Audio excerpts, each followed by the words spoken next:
Bem, bom dia a todos. Estamos dando início à reunião do grupo de estudos. Na reunião passada, nós iniciamos uma nova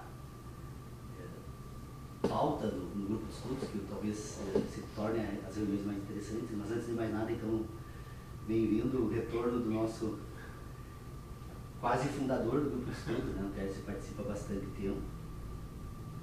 E nós estamos, então, aceitando algumas sugestões que recebemos por meio da nossa página do grupo de estudos, e tentando mudar um pouco a pauta, porque nós ficamos praticamente todo esse tempo, desde 2006, isso significa 8 anos, quase 9 anos, examinando as questões que são preliminares ao sistema que nós pretendemos ainda nos jogar, seria essa uma expressão não muito adequada, mas na aventura de examinar, que é a questão que diz respeito às instituições humanas. Que passamos, então, nesse primeiro momento examinando o problema da teoria do conhecimento, da questão do ceticismo, o que o ceticismo significa para o sistema filosófico, até que ponto é possível compreender a objeção dos céticos, até que ponto é necessário aceitar as objeções que eles fazem. Então levamos muito tempo fazendo essa discussão, que tornou o termo de uma certa forma repetitivo, porque se por um lado ele significa um exercício para todos nós, por outro, sob o ponto de vista de um programa de discussão do grupo de estudos, a gente acaba marcando passo num único ponto, porque essa questão de tentar entender como funciona o sistema de inteligência humana, ela é tão complexa que nós, com toda certeza, teríamos a vida toda para discutir esse assunto e provavelmente ainda restariam questões a serem examinadas, ou formas distintas de exposição desse sistema a serem propostas para o exame. Então, essa questão, ela precisa ser superada. Então nós estamos tentando trabalhar com a questão das instituições humanas, ou seja, vamos deixar de lado um pouco a questão do ceticismo para trabalhar com as instituições humanas. E o que nós propusemos então na última reunião que nós tentaríamos investigar aqui? Nós tentaríamos investigar o que nós podemos tomar desse sistema de inteligência por ciência, ideologia e moral. Moral, ciência e ideologia. Qual a função dessas três instituições num sistema de inteligência humana? Por que nós precisamos investigar essa questão da ciência, da ideologia e da moral? Porque, retomando rapidamente, então, aquela questão que nos move a examinar esses temas nesse grupo de filosofia, eu gostaria, assim, de trazer para vocês uma reflexão que eu venho fazendo paralelamente às reuniões do grupo de estudos, praticamente contemporânea a essas nossas reuniões. Quem visitou a página do grupo de estudos deve ter visto umas placas com algumas perguntas que eu fotografei e postei ali. Pois bem, desde 2006, além das reuniões que nós fazemos aqui aos sábados, todo dia eu tiro uma hora para dar uma caminhada num local desprovido da presença humana, uma mata, junto com os rios, para pensar a respeito de 4 perguntas que se desdobram em 5 questões para a filosofia. Então a primeira pergunta que eu coloquei lá, então, para ser respondida é: o que é o mundo? O que nós podemos pensar a respeito deste tema? A segunda pergunta, então: quem sou eu no mundo? Poderia ser aperfeiçoada para o que sou eu no mundo, mas a pergunta que está lá é: quem sou eu no mundo? A terceira pergunta que está lá para ser respondida é se é possível entender o mundo. E a quarta pergunta, então, que está lá para ser respondida é se é possível conhecer o mundo. Vocês percebam que, tentando refletir sobre o que é o mundo, o que é o homem no mundo, as 2 perguntas subsequentes dizem respeito à seguinte questão. Então, é possível entender esse mundo? E a última pergunta, então, é possível conhecer este mundo? Por que é possível conhecer agora eu preciso desdobrar ela em mais duas outras questões. É possível conhecer o mundo? Necessariamente eu preciso responder então a outras duas perguntas, que é como penso no mundo e como falo do mundo. Por quê? Porque a pergunta como é possível entender o mundo foi a pergunta que nós, de uma outra forma e com uma outra perspectiva, tentamos responder aqui desde o primeiro momento da reunião do grupo de estudos. Nós poderíamos até dizer que se nós fôssemos dar por encerrado um debate aqui no grupo de estudos, nós poderíamos dizer o seguinte: é possível então encontrar um critério neste sistema de inteligência para responder a essa primeira pergunta, o que é o mundo. É possível encontrar critérios para responder a segunda pergunta, quem sou eu, o que sou eu no mundo, o que é o homem no mundo. E é possível encontrar critérios também para responder a terceira pergunta, se é possível entender o mundo. Porque toda a discussão que nós fizemos até aqui, então, ela trata do entendimento humano, de como é possível esta relação natural entre uma estrutura orgânica e o universo para constituir um sistema de inteligência. Então nós chegamos à conclusão de que nesse sistema de inteligência o mundo é uma parte do universo. O mundo é uma parte do universo e esse mundo se constitui de que forma? Ele se constitui por meio de relações com o homem no mundo. Então nós temos o universo, o mundo e o homem. O universo como a totalidade, o mundo como uma parte desse universo e o homem como uma parte do mundo. Das relações entre este homem e o universo, esse mundo se constitui. O mundo, então, na verdade, o mundo deveria ser uma reflexão que teria que vir num terceiro momento dessa pergunta, porque nós necessariamente precisamos reconhecer o universo como uma totalidade e o homem como uma parte do universo. O homem como parte do universo constitui uma outra parte do universo, que é o mundo do homem. Então, isso se dá de que forma? Se dá por meio de mecanismos naturais que nós não temos como responder como funcionam, quais são as razões que determinam esse processo, que permite que isso ocorra, e não temos como explicar até que ponto essas questões, essas razões então que põem isso em funcionamento chegam ou se desenvolvem. Mas temos perfeitamente, me parece que não temos dificuldade nenhuma aqui no nosso grupo em aceitar que partamos então desse pressuposto. O universo, o homem e o mundo são questões que são relacionadas. O que determina esses relacionamentos, bom, estas questões, quem sabe, podemos investigar de certa forma ou não. Então, o sistema de entendimento que o homem constitui é um sistema natural. Naquele texto que eu escrevi, O Ambiente Sintético da Ciência, eu tento explicar exatamente isso, que o entendimento é uma capacidade natural do ser humano. É tão natural a capacidade de entendimento do homem que, se nós formos ampliar um pouco o exame desta questão, nós vamos perceber que não apenas o homem, mas todos os seres vivos estão dotados de uma capacidade natural de entendimento. É o que permite a semente se reproduzir e se transformar em árvore. É o que permite, inclusive, a ameba, por meio de, acho que é fagocitose. Fagocitose, né, Lucas? Está estudando essa matéria, por meio de fagocitose, se reproduzir. Então vocês percebam que é uma capacidade natural de entendimento nesse universo, que a explicação que nós poderíamos encontrar, podemos usar de várias palavras que tentem significar essa força magnífica e fantástica desse universo todo, podemos aceitar plenamente a resposta que é dada em todas as civilizações humanas, de que há um Deus nesse universo, que determina isso.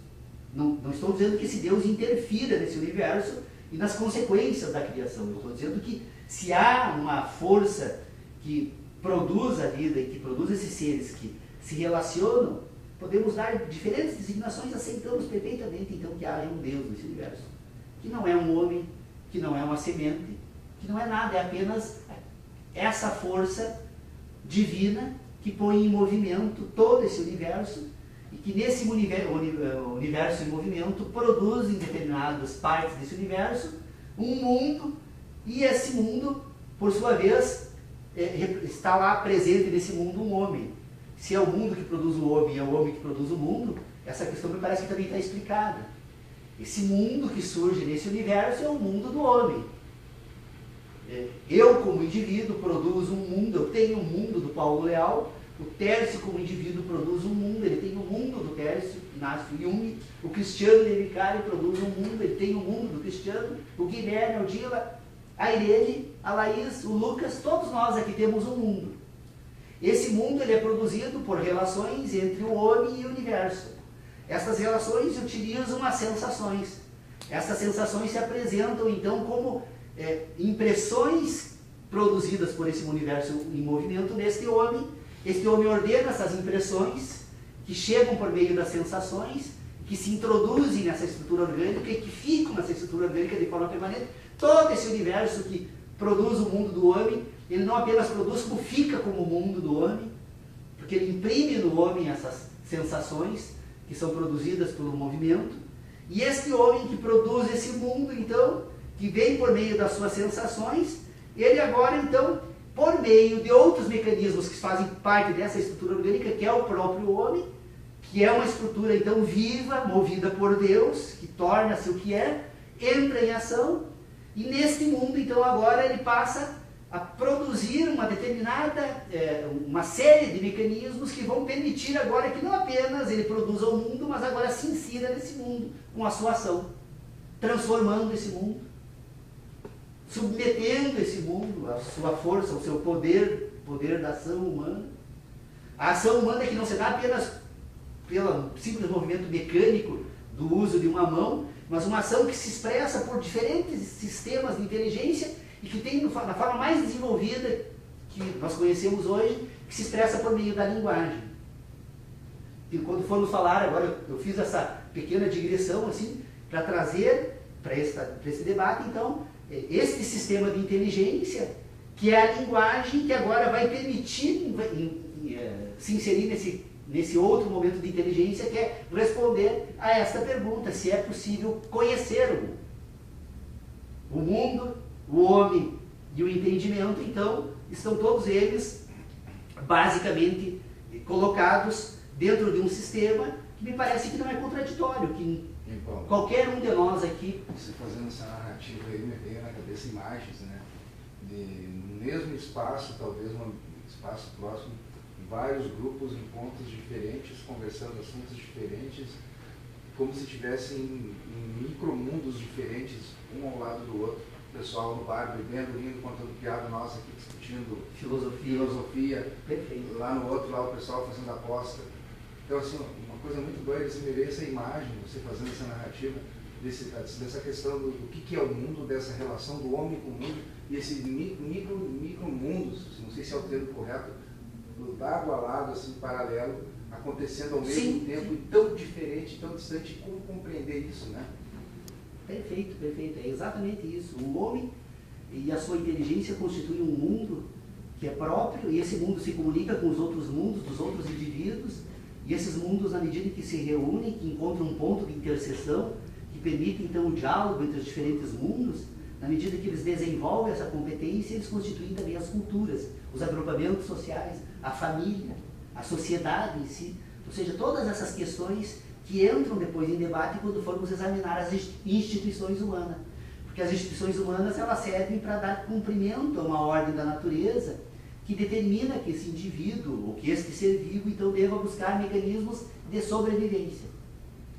Uma planta que precisa sobreviver, a principal ação desta planta no mundo natural será buscar, dentro do possível, o melhor espaço que ela possa ocupar para buscar a luz do sol, que é a fonte da sua vida.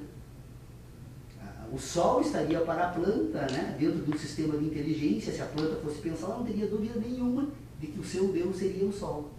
E, portanto, dele se irradiaria toda a fonte da vida. Então, toda a ação da planta é apontada para o sol. E nessas caminhadas que eu faço no meu sítio, eu descobri coisas extraordinárias. Uma delas, examinando um determinado tipo de cipó lá, eu percebi que aquele cipó conseguia fazer um cálculo matemático que levava em consideração a rotação da Terra, porque ele se movimentava de uma certa forma que ele conseguia encontrar num determinado horário do dia o único ponto de luz em meio às árvores. Precisando da luz, ou seja, que esse sistema de inteligência extraordinário é esse que permite um cipó se mover no mundo natural, atendendo uma determinada necessidade da sua existência. Ora, se o cipó age dessa forma, é lícito imaginar que o homem também o faça.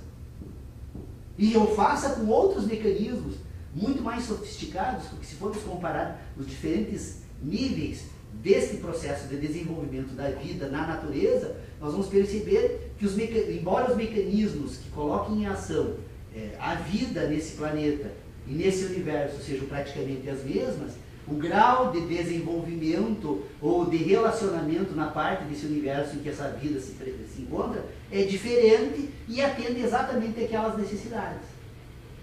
Então o ser humano, ele é um ser que entende o universo de forma natural. Essa Paulo, questão está respondida. Falou a questão do cipó, entra a questão da inteligência química, né? Sim, está lá a inteligência. Toda a inteligência está vinculada ao processo químico. Até que ponto vai a questão da inteligência química do nosso corpo, até que ponto vai além disso? Cristiano, assim, na verdade, esse processo natural que põe a vida em movimento é um processo de relacionamentos químicos. São relações entre determinados elementos da natureza, que sei lá qual a razão e quais são os processos e de que forma eles são conduzidos, mas num determinado momento da reunião do carbono, do oxigênio, do carbono, da água e determinados elementos da natureza, nós produzimos todo um sistema orgânico que põe em ação os processos que permitem a existência da vida vegetal, animal e assim por diante. Mas nós temos um processo químico na natureza que é conduzido por determinadas instruções que eu já disse, não devemos nos aventurar em tentar responder. Porque se tentarmos nos focar neste tema, nós desviamos completamente o nosso objetivo, que não é explicar, mas entender. Mas a questão da visão do mundo, como é? Aquelas perguntas que você fez no início. O que é o mundo? Quem sou eu no mundo? Possível entender. A própria forma que você falou que foi para o interior, né? Sim. Tem a mata. Você olhou aquela mata, aquilo bonito, tranquilo, paz. Um ambiente que, se tu for analisar de um outro ponto de vista, de um outro foco, é um local de várias pequenas tragédias no reino animal, no reino vegetal, aquela guerra constante pela luta pelo sol, em pouco espaço. Então entra essa questão de como você vê o mundo, né? De o que é esse mundo. Pois é, mas aí, Cristiano, assim, eu acho que a tua angústia é procedente. O problema todo assim, para mim, eu tenho essa questão resolvida. Eu não vou pensar sobre isso. Eu não posso pensar... Não pensar. A forma como a gente visualiza algo, ela tem várias facetas. Mas aí entra necessariamente em ação algumas questões que são próprias de cada indivíduo. Cada indivíduo vai examinar essas questões pelas suas experiências. E, portanto, nós vamos dar explicações diferentes. Então, eu não posso colocar as experiências humanas nesse sistema. Porque as experiências humanas constituem os mundos de cada indivíduo. Eu preciso apenas reconhecer que ele existe. O fato de reconhecer a existência desse mundo que é extraordinário. Porque até então todo o sistema de inteligência que a filosofia, particularmente a filosofia analítica, especialmente a filosofia analítica da linguagem fazia, ela sempre colocava a seguinte questão. Ela ia muito mais longe do que eu estou tentando propor agora. Ela dizia o seguinte: o mundo não me interessa. O homem não me interessa. O homem que está aí é um indivíduo constituído pelas suas experiências. Ele é resultado de um processo histórico, e o homem e o seu processo histórico é distinto, e eu não tenho domínio sobre isso. Então eu não apenas abandonava essa questão, mas eu abandonava também a explicação necessária que precisa ser dada, é como o homem pode se tornar um processo histórico. A pergunta é essa: como isso pode ocorrer? E a tentativa de resposta é também essa. Porque, percebam, Cristiano, eu dou toda a razão do mundo, mas se nós formos examinar essa tua questão, nós temos que parar a reunião, cada um de nós vai ter que dar um depoimento aqui.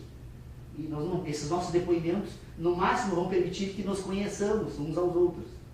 Mas o problema em si está insolúvel. O que eu falo não é a questão de tentar entender isso aí, o que eu falo é que a observação sobre algo, nos tentar se conhecer nesse contexto, é muito complexo, né? Sim. Né? A gente, no próprio ambiente, você observou lá uma planta e tal.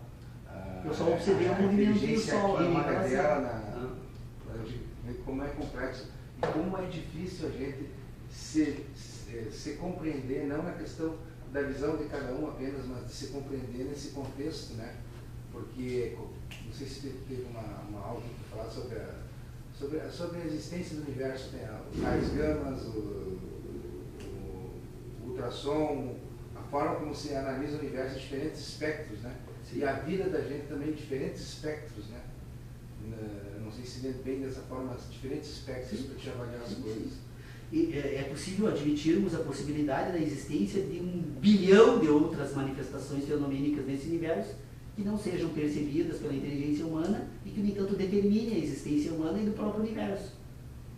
Pois, se Deus existe, nesse sentido de força propulsora, que dá ação e permite as coisas serem o que são, eu posso imaginar o que quisermos. Agora, jamais vou conseguir encontrar referências para a explicação, porque a inteligência que eu utilizo hoje é limitada.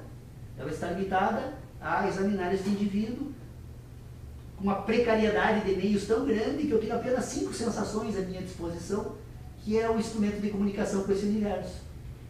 Se eu retirar essas 5 sensações do indivíduo, ele não se relaciona mais com o universo e, portanto, não tem mais capacidade de constituir um mundo. 5 sensações externas. 7. Eu trabalho com 7 sensações. Eu estou falando das que se comunicam com o mundo exterior. E as 2 que se comunicam com o mecanismo de inteligência próprio do indivíduo, que é o que permite agora estabelecer relações, que essas 2 relações, esse conjunto binário que obedece às instruções de sobrevivência e reprodução, ele é uma ordem para o indivíduo. É exatamente esse ponto que eu gostaria de chegar para poder falar das instituições. Porque se o indivíduo, então, que constitui um sistema de inteligência natural que permite entender o mundo de forma natural, também, na medida em que ele desenvolve esse sistema de inteligência natural, ele agora precisa dar cabo a 2 missões que ele tem para cumprir e que ele é adjudicado, usar um termo da linguagem técnica do direito, né? Ele é adjudicado por estas 2 instruções e ele, mesmo que não queira, ele vai permanentemente obedecer essas 2 ordens. Essas 2 ordens da natureza dizem para que ele se reproduza permanentemente. Cumpra o ciclo que medeia, então, a fecundação e a morte. Ele obedece, mesmo sem querer, esse organismo se reproduz. O homem em estado vegetativo, de coma, continua passando pelos processos naturais que vão levá-lo à morte pelo envelhecimento. Então, ele está adjudicado para essa ordem natural. A segunda instrução da natureza é de que ele deve buscar a sobreviver a qualquer custo, enquanto estrutura orgânica. Então, ele está dotado de uma série de mecanismos naturais que o homem não tem controle, mas que agem. Os anticorpos, que a ciência descobriu agora, há pouco tempo, na história da humanidade, da existência deles. Qual é a função dos anticorpos? São verdadeiros exércitos orgânicos presentes no nosso corpo, prontos para combater qualquer ação externa que ameace esse organismo. Tanto que a doença moderna da alergia, né, que nós sofremos hoje, é exatamente uma afetação desse nosso exército. Ou seja, num determinado momento o exército se confunde com o pólen que a natureza introduz nesse organismo e, imaginando se tratar de uma agressão, passa a se defender de determinados elementos que não causariam mal algum ao indivíduo. E essa afetação produz a alergia. Então vocês vejam que essa estrutura orgânica está permanentemente sendo coordenada a sobreviver.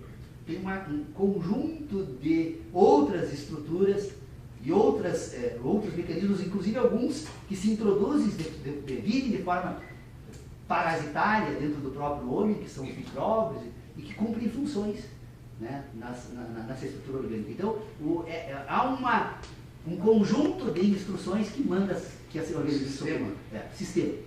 Bom, quando o homem constitui o mundo, quando o homem, então, desenvolve a capacidade de relacionar sensações endógenas e exógenas, e destas relações, e da memória das impressões, que essas impressões que o indivíduo recebe durante toda a sua existência, elas são gravadas nessa estrutura orgânica, ficam como à disposição para as futuras experiências como memória. Quando o homem relaciona todas essas memórias por meio das sensações endógenas e exógenas, ele desenvolve uma capacidade que nós chamamos de racionalidade. A capacidade racional, então, é a capacidade de ter ideias. Essa capacidade racional Ela, na verdade, é uma capacidade relacional. Racional, relacional, nós poderíamos dizer que tratamos do mesmo, absolutamente do mesmo tema. Então, a racionalidade é que vai permitir que da memória das sensações se produza, então, agora a memória das relações entre as sensações e o universo. E esta memória das relações entre as sensações e o universo, então, é que vão agora permitir que o sistema de inteligência passe a produzir um sistema de imputações.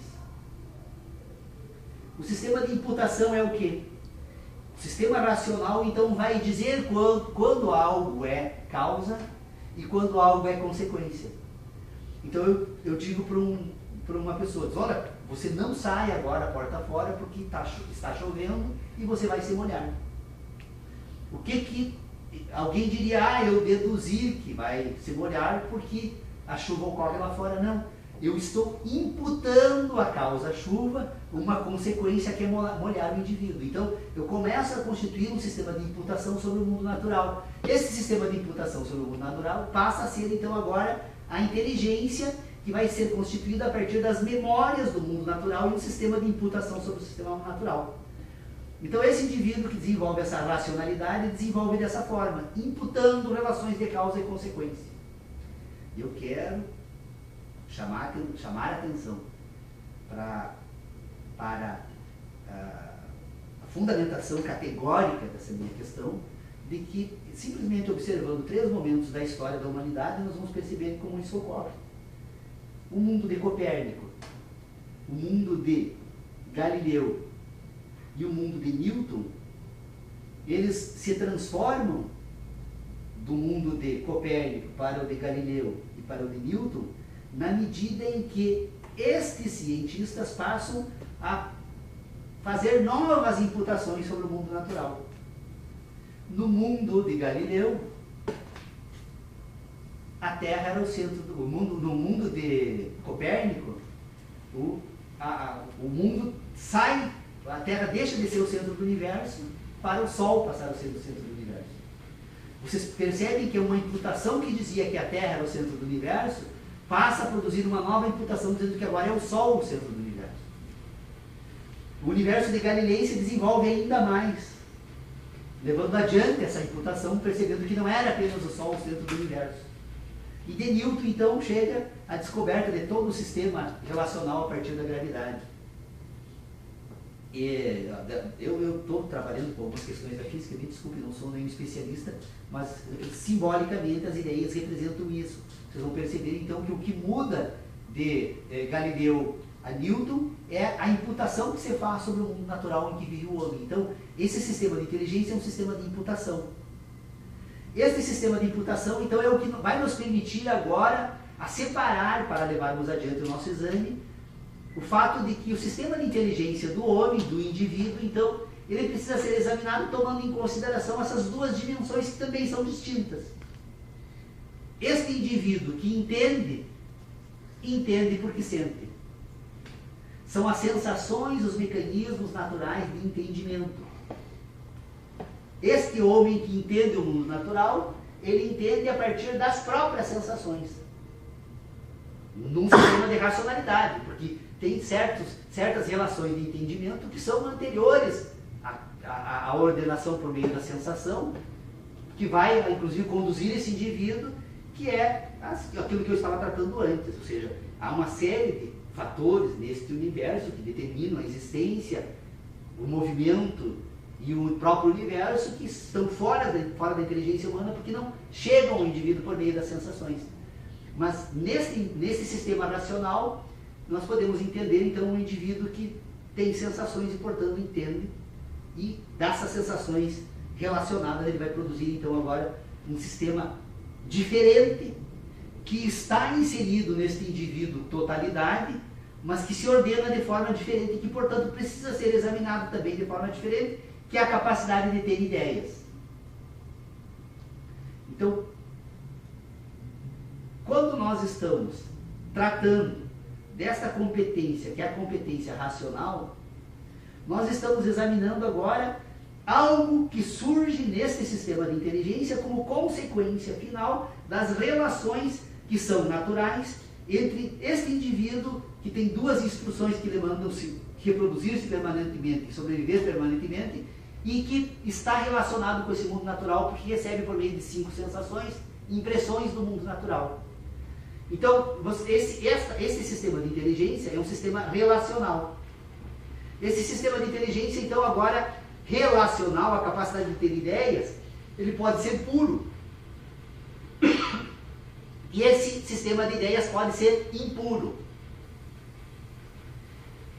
O sistema de ideias puro é o sistema de ideias que se relaciona com outras ideias, que, embora podendo fazer uso do mundo natural para poder apresentar e provar a existência desse sistema de relacionamentos, ele dispensa o mundo natural e produz um sistema de ideias fundamentados apenas em outras ideias. Capacidade pura, capacidade sintética, né? O mundo natural, então, ele produz impressões nesse sistema de inteligência e ele produz sínteses. As impressões, então, são aquelas que são acumuladas no curso da existência por meio das sensações. As sínteses são as relações entre as sensações endógenas e as exógenas, ou então relações entre as próprias relações. Então, essa capacidade sintética pura permite ao homem desenvolver os raciocínios matemáticos, a geometria no plano, a geometria pura. Ambos, a geometria pura e a matemática, elas por si vão permitir então o desenvolvimento de uma capacidade sintética pura. E esta capacidade relacional também pode buscar agora no mundo natural os modelos de inteligência. Então, por meio das imputações que são produzidas a partir das impressões que chegam nessa estrutura por meio das sensações, este homem vai fazer um sistema de imputação fundado, então, nas sensações, nas experiências das sensações. Então, o homem vai desenvolver uma capacidade de produzir a ideia, ele vai desenvolver um sistema que vai lhe permitir ter uma ideia de uma árvore, de uma porta, de uma casa, de uma estrada, de um rio, do sol, do universo, do movimento. Ele vai desenvolver essa capacidade buscando na natureza, então, por meio de relações, ideias sobre esses movimentos, sobre esses objetos do mundo natural. Então, por isso que nós temos agora um sistema sintético impuro. Por que ele é impuro? Porque ele agora não existe por ele próprio. Ele, para que o sistema sintético possa demonstrar a sua existência, ele vai ter que sempre voltar para o mundo natural e apresentar uma relação de causa e consequência, uma imputação sobre o mundo natural, para verificar por meio de sensações se aquela imputação continua encontrando correspondência. Então, eu digo, este objeto aqui é madeira. Agora, no movimento daqui, encontro um outro objeto semelhante. Este objeto aqui é madeira, eu vou imputar uma relação de causa e consequência com o anterior, fazer a checagem com o posterior e vou encontrar concordância e, portanto, eu tenho agora um critério para dizer quando algo é madeira. Mas é uma ideia sintética impura porque eu vou estar sempre dependendo de encontrar algo no mundo natural para comprovar que ela existe. Uma ideia a respeito de algo que desapareça por completo desse universo perde o sistema de imputação. Ele continua num sistema de ideias, mas ele não tem mais o sistema de imputação porque não encontra correspondência no mundo natural. Essa capacidade de estabelecer imputação sobre fatos do mundo natural, ela passa agora a fazer acervo desse sistema fazer parte desse acervo desse sistema de inteligência, agora não apenas mais como memória das imputações do mundo natural, mas como memória apenas da imputação. Ou seja, eu passo a ter a capacidade de ter uma ideia de uma árvore. E eu não preciso mais do mundo natural, porque as experiências, as sensações recebidas do mundo natural e as imputações feitas sobre o mundo natural me bastaram para acumular aquilo que eu vou chamar agora então de conhecimento do mundo natural. O conhecimento do mundo natural, então, ele está sempre dependendo de um sistema de imputação que precisa encontrar as mesmas sensações do mundo natural. Por isso que quando nós cobramos, é possível conhecer algo, nós podemos iniciar esse debate e imediatamente se colocam questões tão difíceis de serem respondidas que nós podemos dizer assim, não é possível conhecer. O conhecimento como uma universalidade humana, ele não existe, porque ele é sempre do indivíduo. Cada indivíduo que constitui o mundo, cada indivíduo que produz um sistema de inteligência racional, ele vai produzir um mundo próprio. E, portanto, esse mundo não vai... O conhecimento como uma universalidade é algo inatingível. Porque o mecanismo utilizado para buscar esse sistema é do indivíduo, não é do universo. Vocês percebam essa dificuldade? Então, o que nós temos aqui? O indivíduo que faz uso... Eu preciso fazer e retomar essa discussão para explicar o que é ideologia, que é o tema que eu vou entrar agora. Nós prometemos examinar ideologia, ciência e moral, né? São essas três questões. Então, esse indivíduo, então, que tem uma capacidade sintética, e essa capacidade sintética pode ser pura ou impura, ela é pura quando ela não precisa do mundo natural como modelo, e ela é impura quando precisa do mundo natural como modelo, ela agora precisa, dentro da capacidade impura, ele precisa agora fazer novamente uma outra distinção. A capacidade impura, então, ela pode ser fundada num sistema de imputação e ela pode não ser fundada num sistema de imputação. Ou seja, eu tenho condições de estabelecer um sistema de ideias que use a natureza como modelo, que toda vez que alguém me cobrar explicações sobre o mundo natural, eu convido o meu interlocutor e me dirijo àquela imputação no mundo natural, daquele fato que permite a imputação do mundo natural, e digo o seguinte: veja isso, cheire isso, apalpe isso, ouça isso, deguste isso. E quando ele produz, então, usa dessa sensação e encontra a correspondência, diz, realmente, este fato, segundo ele, então, seria verdadeiro, porque tem correspondência com as suas sensações. Ele vai agora buscar, por meio das sensações, uma correspondência no mundo natural e, portanto, agora produz uma verdade nesse indivíduo. Mas vocês percebam que essa verdade continua restrita a esses dois indivíduos e aquela imputação sobre aquele objeto que os dois participaram em conjunto. Ora, eu não tenho como convidar o mundo todo para fazer um sistema de imputação permanentemente no mundo em que eu vivo, e nem os demais indivíduos também têm. Portanto, todos os indivíduos vão desenvolver um sistema de verdades diferentes uns dos outros. Então, esse sistema de imputação fundado vai constituir um sistema de verdades. E este sistema infundado, ele vai agora ter que ser explicado num sistema de ideias um pouco distinto, que são as crenças. Então vocês percebam que o indivíduo pode se conduzir por verdades, mas o indivíduo pode também se conduzir por crenças. Eu começo a apresentar, especialmente a relação entre pai e filho, funciona basicamente dessa mesma forma. Eu, como um indivíduo, já num estágio diferente de desenvolvimento, me introduzo no mundo de um indivíduo que está sendo constituído no curso da sua existência e começo, no primeiro momento, esse indivíduo vai fazendo conferências ao sistema de imputação. Não, isso é assim, porque as coisas são assim e acontecem assado. E esse indivíduo vai fazendo conferências, vai verificando que realmente aquilo que aquele outro indivíduo introduz no seu sistema de inteligência constitui minimamente aceitável no sistema de verdades, e num determinado momento agora, então, eu não faço mais conferência no mundo de imputação e eu passo a me guiar unicamente pelas explicações dadas pelo indivíduo responsável pela produção de ideias. O pai faz isso, o pastor faz isso, o padre faz isso. Nós vamos nos guiar, por quê? Porque aceitamos um sistema de ideias que, segundo eles, estariam fundamentadas num sistema que tem por causa mais remota desse sistema uma verdade. Nos guiamos por verdades. Mas é muito fácil aceitarmos e trocarmos verdades por crenças. Porque se eu não estou permanentemente buscando num sistema de imputação com o mundo natural a correspondência entre essas verdades e as ideias, eu facilmente posso, num determinado momento em diante, passar a aceitar apenas ideias. Ideias, em última análise, todos os indivíduos acabam desenvolvendo. E nós somos aqui portadores de um conjunto infinito de ideias individuais. Temos ideias. Essas ideias, então, permitem agora desenvolver a ciência. Porque o que é a ciência, senão a prova das imputações sobre relações entre sensações e o homem, ou relações do mundo natural. A ciência não é nada mais, nada menos do que o desenvolvimento de um sistema de ideias que estabelece imputações.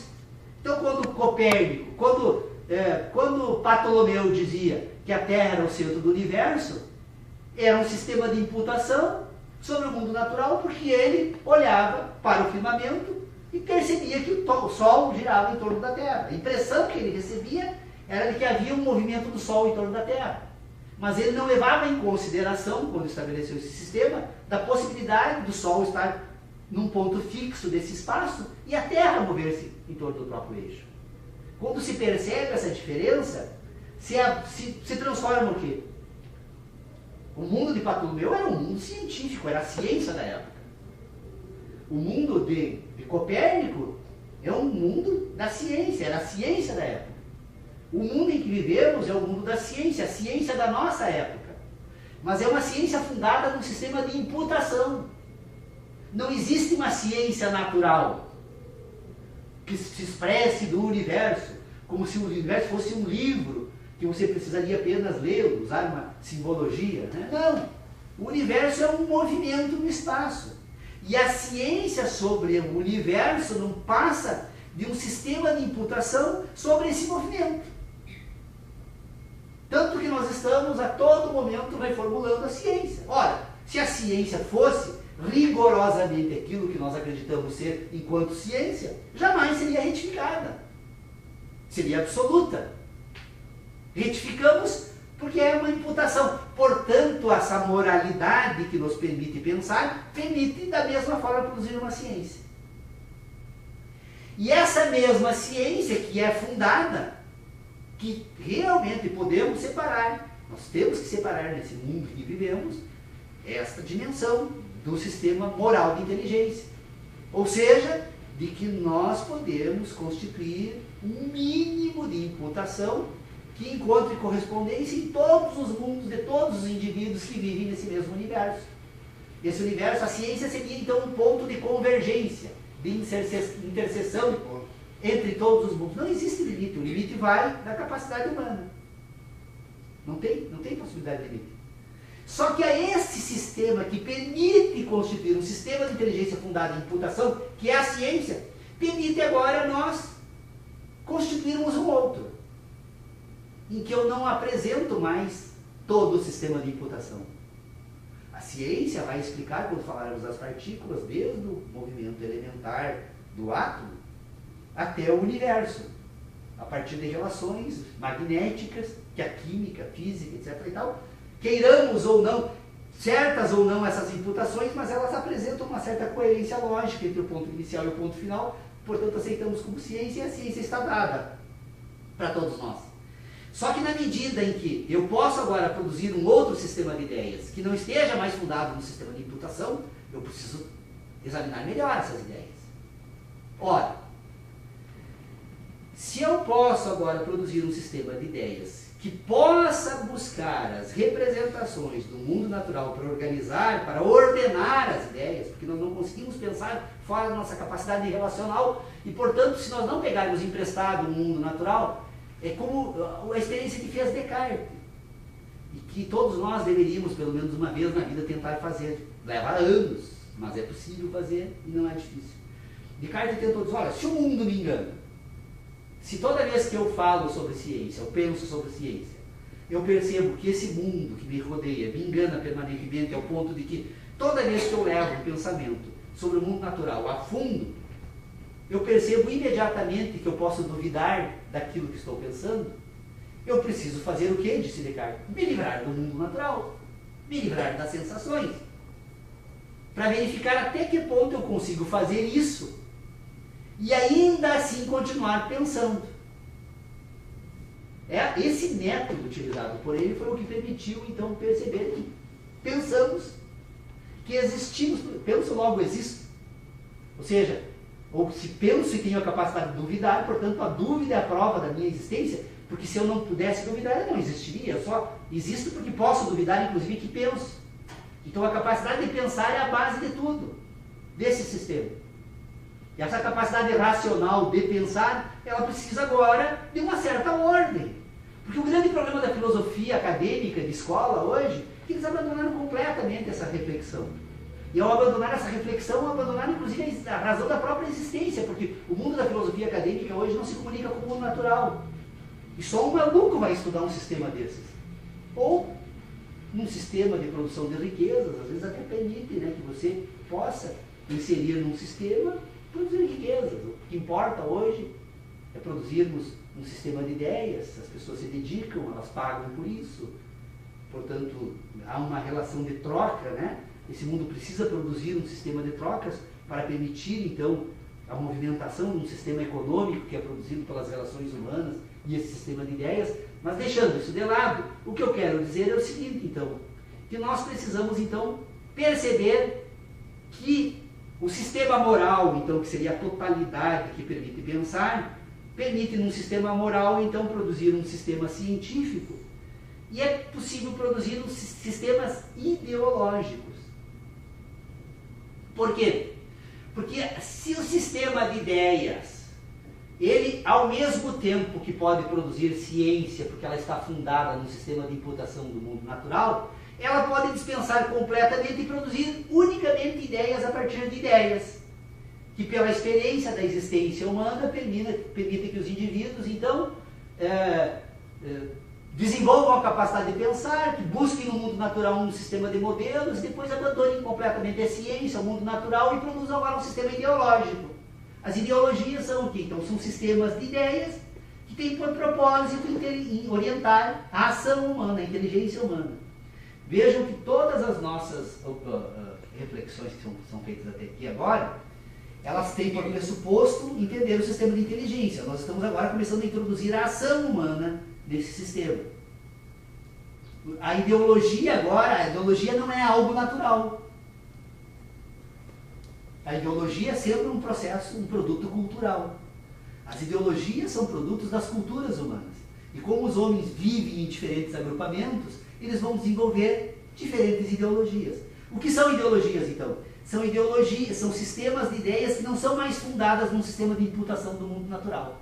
Toma o mundo natural como modelo, mas não dá mais explicações sobre o sistema de imputação.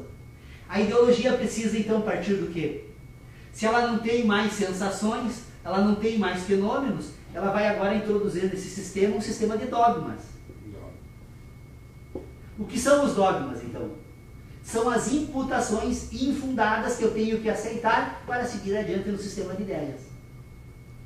Um sistema dogmático é um sistema sem imputação. Ele tem um mundo natural no seu sistema, mas não imputa mais nada, a não ser na ação humana. Sim, a própria ciência é uma ideologia. Porque, na verdade, antes de produzirmos um sistema de imputação, eu preciso produzir um sistema de ideias que me permita aceitar o sistema de imputação. Portanto, acima da... Eu coloquei a ideologia no terceiro momento, mas ela deveria ser a segunda. Mas precisa da ciência como ponto de apoio, para poder ser entendida. Mas então nós temos um sistema moral, temos um sistema ideológico e temos um sistema científico. A ciência está acima, a ideologia está acima da ciência, porque eu só aceito a ciência se eu aceitar a ideologia da ciência. E qual é a ideologia da ciência? É aceitar que eu tenho que examinar o mundo natural a partir de um sistema de imputação. Se eu não aceito mais as imputações, a própria ciência desaparece. Vocês percebam que o grande conflito que o mundo atravessa hoje, das grandes questões culturais, é de que a ciência passa a ser negada. Então vocês percebam que a ideologia, a moral e a ideologia, elas estão praticamente no mesmo nível. E a ciência está num nível, porque a ciência em si, ela precisa ser aceita pelo sistema ideológico. Porque senão nós negamos a capacidade humana racional de pensar. Então vocês vejam que ideologia, ciência e moral, elas são instituições humanas que precisam ser compreendidas, porque é dentro desses sistemas, dessas instituições humanas, que eu vou encontrar lugar, então, para explicar a função dos dogmas, a função das verdades. Porque o problema é o seguinte, o dogma, na verdade, o dogma é uma verdade infundada. Vocês percebam? A verdade é uma relação com as sensações. Só é verdade aquilo que eu vi, aquilo que eu cheirei, aquilo que eu apalpei, aquilo que eu ouvi, aquilo que eu comi, senti o gosto. Isso são as minhas verdades. Portanto, as verdades transitam para o sistema de ideias a partir de um sistema de inteligência fundado nas sensações diretas entre o indivíduo e o mundo natural. Por isso é verdade. Fora disso não existem mais verdades. O que nós temos depois, quando nós abandonamos esse modelo, são os dogmas que transitam para o sistema de ideias sem comunicar mais com o mundo natural. Então, um indivíduo dogmático é um indivíduo que diz assim, não, eu parto desse pressuposto porque isso é assim. Que nem... aliás, quero aproveitar também esse momento para fazer um comunicado assim, com um certo grau e nível sério de preocupação, mas eu penso que o nosso grande mestre, Dr. Pedro Osório, está cumprindo talvez as últimas tarefas aí numa fase da sua existência na Terra. Ele esteve essa semana aqui conversando comigo, enfrenta um momento muito delicado de saúde. Eu encontrei ele hoje pela manhã, estava se dirigindo ao seu médico, e ele, com aquele espírito fantástico, maravilhoso, ele contando das experiências que ele teve com o Dom Stanislau, antes de morrer. O Dom Stanislau foi um bispo diocesano aqui de Santo Ângelo, um homem muito culto. Poucas pessoas sabem, mas ele escreveu a tese doutoral dele em grego, transitava entre diferentes áreas aí do conhecimento humano, e ele, Dr. Pedro Osório, o Dom Stanislau, como o Dr. Pedro Osório faz aqui, sempre fez aqui também, um provocador por natureza, visitava o Dom Stanislau para discutir o problema da religião e do ceticismo na filosofia, além de outras instituições que ambos conheciam o Dom Stanislau muito bem. E aí ele disse que uma vez discutindo com um interlocutor sobre, aí um cético dos mais categóricos, sabe, verdade não existe. E aí o Dom Stanislau respondeu, eis aí então uma grande verdade. E em verdade, então o Dr. Pedro Osório, grande mestre nosso aí, eu só comunico isso, mas ele hoje ria, né? Tinha umas fotografias lindíssimas dele na nossa catedral Santo Ângelo. Quando eu cheguei aqui, me veio a imagem dele, aquela questão da intuição, eu não sei como é que você analisa essa intuição. Cheguei aqui, eu visualizei a imagem dele e me veio em mente assim, essa questão que tem uma passagem breve. Me veio isso aí por intuição, não sei explicar o que é. E eu não sei como vocês veem essa questão da intuição. A primeira coisa que eu visualizei foi a imagem dele quando cheguei. Mas ele está muito bem feliz. Segunda-feira ele vai ter um encontro aí de um grupo muito importante na vida dele. Eu acredito que devo estar fazendo algumas homenagens, assim, acho que ele precisa ser... Mas ele está doente? Ele está doente. Eu desconheço isso. Ele está doente. É bem sério. Mas estava feliz da vida, rindo. O Dr. Pedro Osório é um homem, a minha vida toda jamais vou conseguir homenagear suficientemente, porque eu já disse isso várias vezes a ele, e ele, com essa sua capacidade de iluminar outros espíritos, assim, me colocou a pensar. E se hoje eu penso sobre esses assuntos, jamais teria feito isso sem ele nesse universo meu. Como é que se explica essa questão da intuição? A intuição é a inteligência de sentidos. Na verdade, nós somos dotados de uma capacidade de entender o mundo que ela é anterior à nossa capacidade racional. Tem certas informações que a natureza te passa que você não percebe ela racionalmente. Você vai perceber ela sentindo, simplesmente sentindo. E num determinado momento essa informação acaba brotando na tua inteligência. Como você desenvolveu uma capacidade de pensar, às vezes tu bloqueia. Porque se você não desenvolve adequadamente essa habilidade, essa inteligência de sentido ela pode criar certas dificuldades. Às vezes nós temos medos que não sabemos porquê. Nós temos desejos que não sabemos porquê. E tudo isso faz parte desse sistema natural que constitui aquilo que somos. Aí, o estabelecimento de pontes entre esse ambiente de inteligência e o racional é a grande tarefa da educação. Porque a educação humana ela tem que ser pautada por um sistema focado na humanidade. Nós temos um sistema completamente maluco, né? porque nós introduzimos todo o sistema de inteligência em nossos filhos, reprimindo a primeira grande questão, a questão mais grandiosa que a natureza lhe dá, que é a capacidade sexual, que vai lhe permitir então a perpetuação da espécie. Nós já iniciamos reprimindo esse sentido humano, divino, né? Se Deus realmente deu uma grande instrução, a maior de todas elas é a reprodução exógena, né? Que se projeta para fora do indivíduo e que permite então a permanência das espécies na Terra, né? Só que nós educamos os nossos filhos reprimindo o sentimento, a sensação da sexualidade, né? E aí introduzimos ainda nesse indivíduo, desde o primeiro momento, a noção de perigo. Não só bem que tu vai se quebrar. Tu vai se queimar no fogo do inferno. Tu reprime o prazer e ameaça permanentemente o indivíduo e diz que com isso tu educa. Nós somos completamente malucos. A nossa civilização é completamente maluca. E vocês me desculpem, eu digo isso porque estou muito emocionado. Hoje recebemos aqui a visita de uma família guarani. Eu me encanto quando vejo aquela harmonia. Olha, se Deus realmente constituiu o paraíso na Terra e ensinou a eles como viver nesse paraíso. Eles vivem no paraíso, com toda a pobreza, a miséria. Eles têm dificuldades horrorosas. Eu nunca vi um povo tão feliz. Um povo que constitui os seus indivíduos desde o primeiro momento, harmonizando essas relações entre os sentidos e as ideias.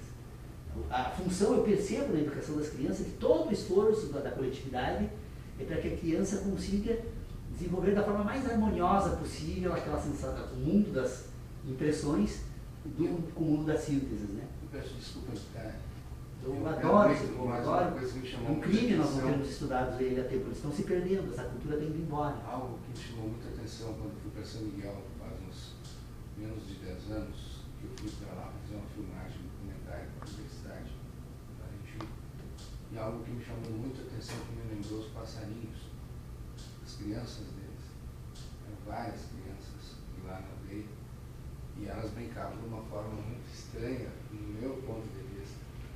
Tinha uma árvore seca no canto do pátio, e aonde uma se projetava, as outras se projetavam como se fosse uma revoada de pássaros e se abraçavam.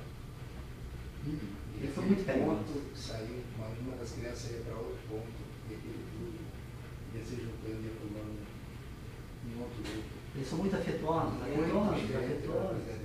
É o colo, nós temos que dar colo toda a primeira fase da existência humana, colo, de preferência não falar com as crianças, não atrapalhar essa fase de desenvolvimento. A racionalidade depois ela vem perfeitamente no momento certo.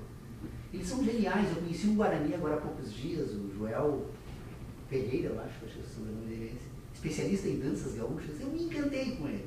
Fala várias línguas, inclusive o inglês, né? Além do espanhol, do guarani, do português, obviamente. E a capacidade que eles têm de aprender. E eu até quero convidar a todas as pessoas que quiserem me ajudar nessa empreitada. Eu falei com o cacique. Eu há muito tempo venho juntando computadores antigos. E eu combinei com eles, eu vou levar para lá todos eles desmontados. Se eles conseguirem montar e colocar funcionar, que usem. Mas eu tenho certeza que em uma semana eles vão estar lá fazendo. Eles têm uma capacidade. Está aqui, esse artesanato aqui, a prova, tudo isso. Eu acabei não encerrando a questão aí do exame que estávamos fazendo, quando falei da conversa que tive hoje com o Dr. Pedro Osório, mas eu queria só chamar a atenção, então, nós não estamos nos desviando, que o tema é complexo, é preciso retomar, porque eu percebo que nós aqui ainda não estamos tratando das mesmas questões, porque estamos ainda desenvolvendo certas habilidades ao longo do tempo, isso leva muito tempo, que nem disse hoje a Irene, diz, Paulo, esqueci de pensar sobre o assunto que nós combinamos na reunião passada. Pois eu vou dizer uma coisa para vocês, eu digo o contrário, eu não consegui parar de pensar. Por isso que a gente está junto, né? Os opostos se atraem. Eu estou assim, ó, eu todos os dias estou pensando, estou me encantando. Eu acho que não. Se alguém pudesse me ajudar a escrever sobre essas ideias, eu sou muito competente na escrita. Você escrever um livro, talvez ficasse mais fácil. Então, meus queridos amigos e pessoas que nos... Ai, mas eu acho que... Não, a moral é tudo. Eu acho. Não, peraí, olha, vamos só retomar então o que eu falei. O indivíduo que pensa, o pensamento é uma atitude moral. O pensamento é uma atitude moral. Moral. O homem só consegue pensar porque ele tem a capacidade moral. Moral é a capacidade de pensar, ou de ter ideias. Esse sistema moral, ele permite produzir sistemas ideológicos. Ou seja, sistema de ideias. Este sistema de ideias permite, então, agora estabelecer um sistema de comunicação com o mundo natural. Esse sistema de comunicação entre as ideias e o mundo natural permite produzir uma ciência. Moral, ideologia, ciência. A ideologia está ao contrário do que todo mundo diz. A ciência é uma ideologia. Ela é apenas uma ideologia mais sofisticada porque ela é fundada. A ciência é uma ideologia. A ciência é uma ideologia fundada. E a ideologia é uma ideologia, é um sistema de ideias infundado. A ciência é fundamentada em verdades. A ideologia é fundamentada em dogmas. E a moral? E a moral é o todo. A moral é a competência. Quando eu falo da moral, eu falo da competência. Para quando isso é imoral, porque contraria o comportamento humano. Como eu penso, na verdade, a moralidade, na verdade, também é uma nova ideologia que conduz, né, o pensamento humano. Mas a moral em si não pode significar muita coisa a não ser um sistema de ideias. Ciência, ela está no final do sistema e não no topo do sistema. Embora seja possível falar numa ciência pura, né? Aí ela sai fora desse ambiente, mas eu posso tratar isso numa próxima reunião. Obrigado, então, pela presença de todos aí.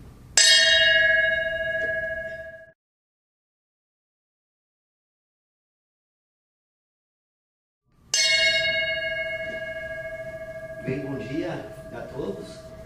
Estamos dando início à reunião do grupo de estudos. Na reunião passada, nós iniciamos uma nova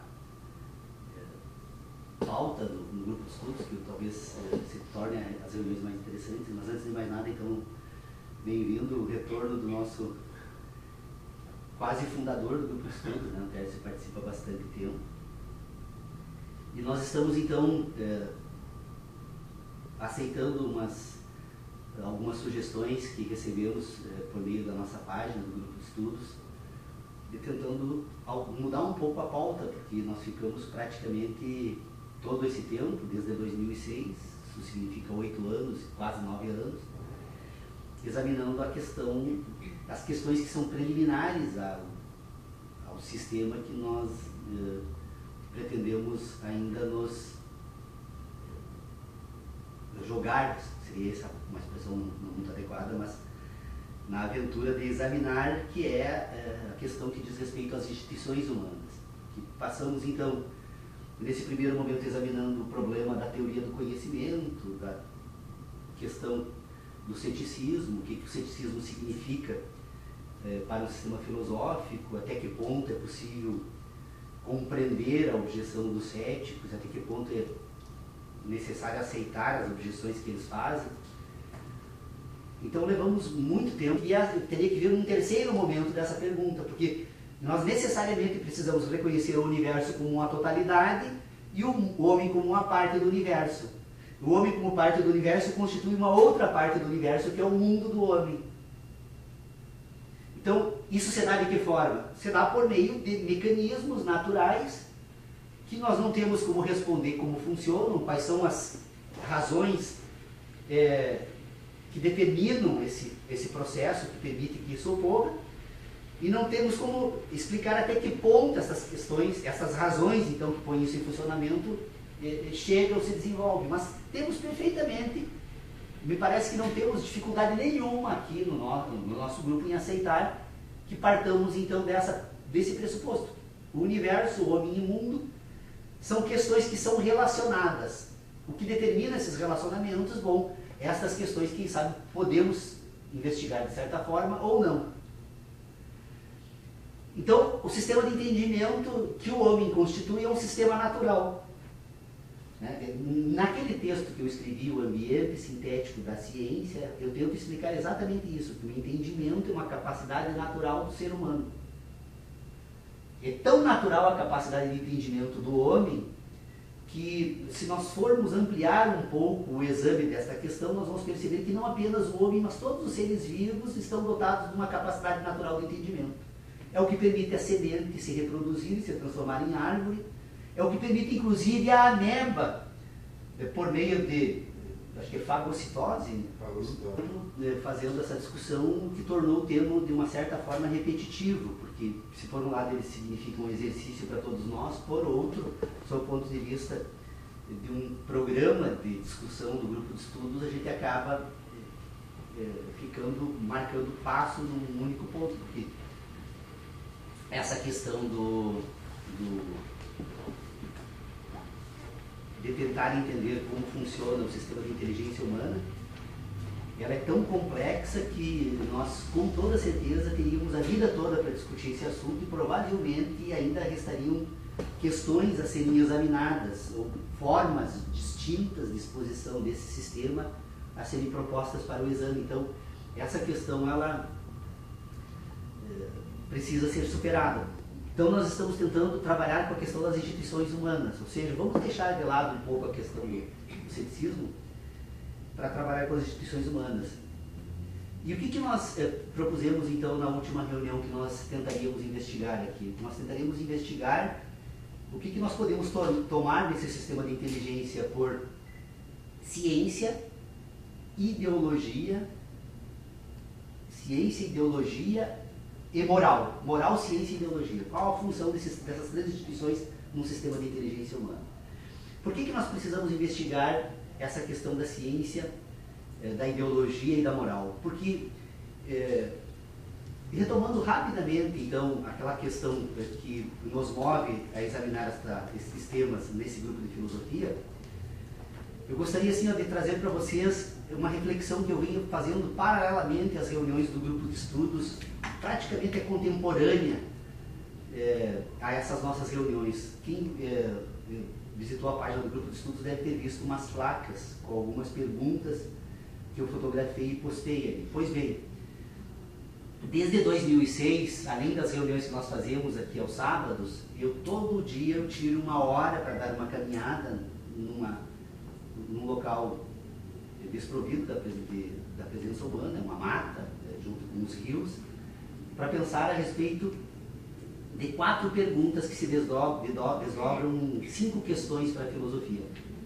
Então, a primeira pergunta que eu coloquei lá, então, para ser respondida é: o que é o mundo?